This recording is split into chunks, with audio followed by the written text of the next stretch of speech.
Welcome to Storytime with Double O Kills. Today we're going to read The Bear Who Stared by Duncan Bedia. Now, I've never read this story before. Never do. These stories are always my first impression on them as I watch myself read them with you. And today, I think it's going to be a good test to see if this is, a good story, a good moral, or just a random tale. But we'll find out together as we read The Bear Who Stared.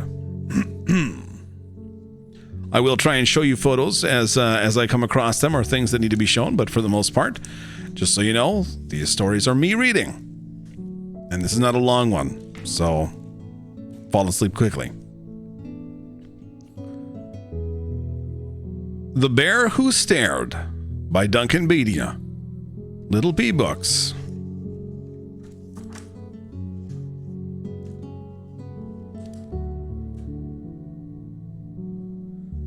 There once was a bear who liked to stare and stare. I might be able to read it over here for you guys.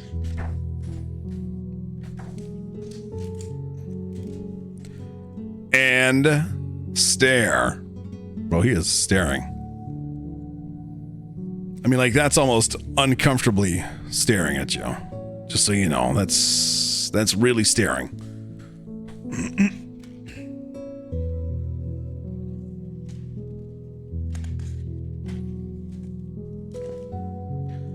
Every day, Bear emerged from his cave and stared at everything he saw. One morning, he stared at a family of ladybugs who were having their breakfast on a small leaf. Okay, to be fair, if there was a whole family of ladybugs eating breakfast, I think I would stare too. You know what I mean? I would look. I would definitely be just watching that for a while. What are you staring at? Squeaked the daddy ladybug. We're trying to have our breakfast in peace. And with that, they scuttled off to find somewhere else to eat. Bear strolled further into the forest and climbed a big tree. He stared at a bird feeding her chicks in their nest. Can I help you? Asked the bird. Bear did not answer. He just stared. The chicks did not like Bear staring at them. They didn't want him watching while they ate their lunch. Go on, shoot, squawked the bird. Get down on the ground where you belong. That's kind of harsh. Bear climbed back down to the forest floor, where he spied a badger's burrow. He poked his head into the entrance, and I'm sure you can guess what happened next.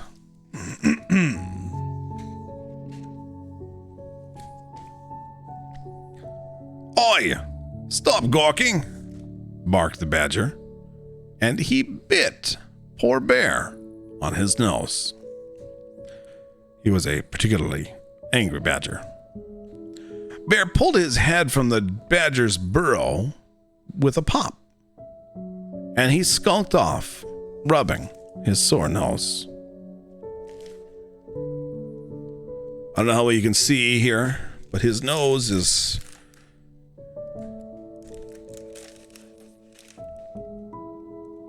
rather sore there.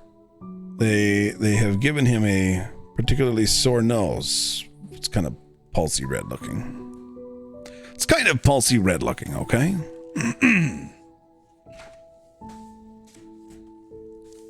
Before long, Bear found a log to sit on by a large green pond. He sat and pondered by the pond. Pondered by the pond? Really? Okay. Bear didn't mean to annoy all the other animals. He was just naturally curious, but too shy to say anything.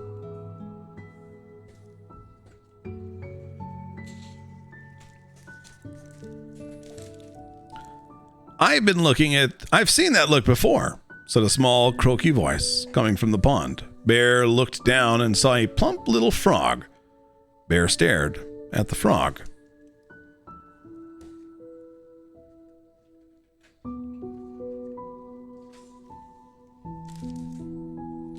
The frog stared back with his big googly eyes. "Not much fun being stared at, is it?" said the frog. "I suppose not," muttered Bear, "but it's just that I don't know what to say to anyone, and before I've had a chance to think, it's too late."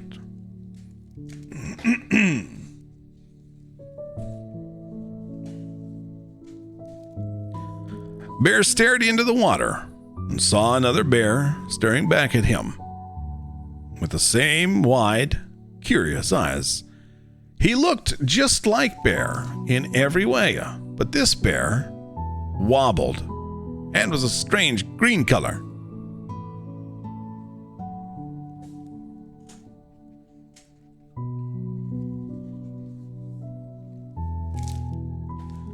Then something extraordinary happened.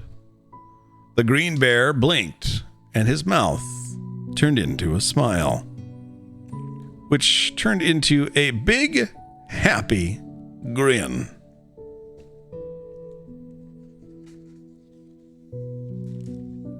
"You see," said the frog, "sometimes a smile is all you need. I may have big, googly, starey eyes, but I also have the widest smile in the whole forest." Then the frog showed Bear his biggest, widest, happiest smile before diving into the water. As the frog disappeared, so did the wobbly green bear.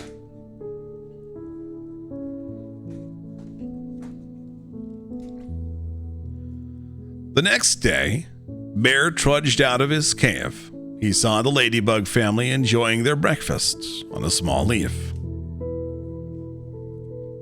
That's them right there.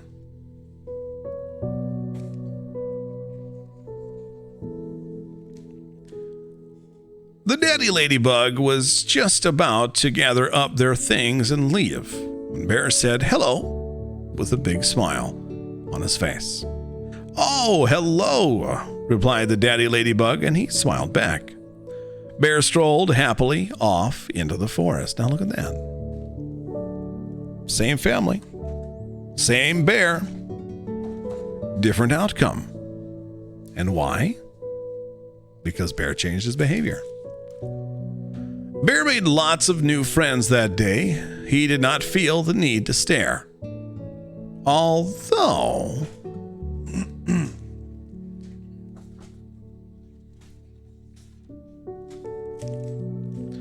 he did have one new friend who didn't mind Bear staring at him, and he was just as good at staring back. The end.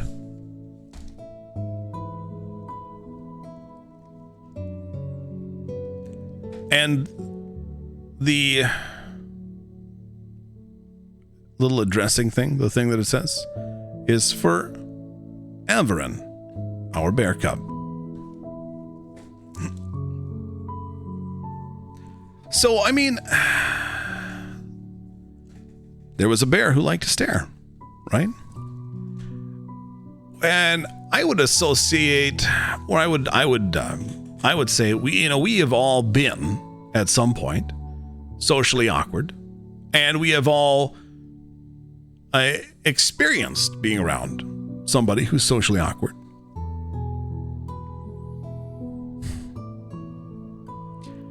It's very important to know that just because someone seems awkward or strange or slightly off, it does not mean that we should try and separate from them. We should try and make them leave us alone. We should try and make them go away. That's not what we want. That's not what I want. I many times feel like I want people who don't feel super welcome, super belonging. I want them to feel that way here. I want them to know that here they can. And I hope that you guys do that too. I really encourage you that just like Bear needed to change his behavior a little bit, but he never had a chance to do it until somebody took the time to be his friend. That you guys will be somebody's friend and encourage them and help them and make them see that they're not some totally awkward, like weird, whatever. You know what I mean? Help them understand that there's somebody that loves them. And I hope you do. I hope you love on those people. And know that you're always welcome here. And even if you're kind of awkward or socially weird or you struggle sometimes with people, you don't have to do anything. You can just sit here. You can lurk. You can do whatever you want. And it's not because I'm looking for more numbers under that screen. I have accepted the fact that the numbers are just numbers. And all they indicate is the fact that our community is a community that, well, thank goodness, people want to be. Look at it. We've got, I see 18 people right now. And there might be lurkers beyond that, but even so, there's people that are enjoying this time. They're getting benefit and joy out of this moment. And I get to be a part of that. And that's wonderful. And if I can help encourage a person or help make them feel like they belong and let them know that they do belong, well, fantastic. That's really fantastic. But no matter what, don't be quick to dismiss a person just because they're not so comfortable to always be around. Because they might say that weird, awkward thing that's super annoying and gets on your nerves. I've got friends who've got friends, and they talk to me about how frustrating those friends are. You know what? It happens. But if you love people, and you continue to love people through their frustrations and their annoyances, it helps them in ways you'll never know. I really encourage and hope that you really realize just how important it is to love on people and to love people. And know that you're always welcome here. I love you. In a purely platonic way, of course. Well, guys,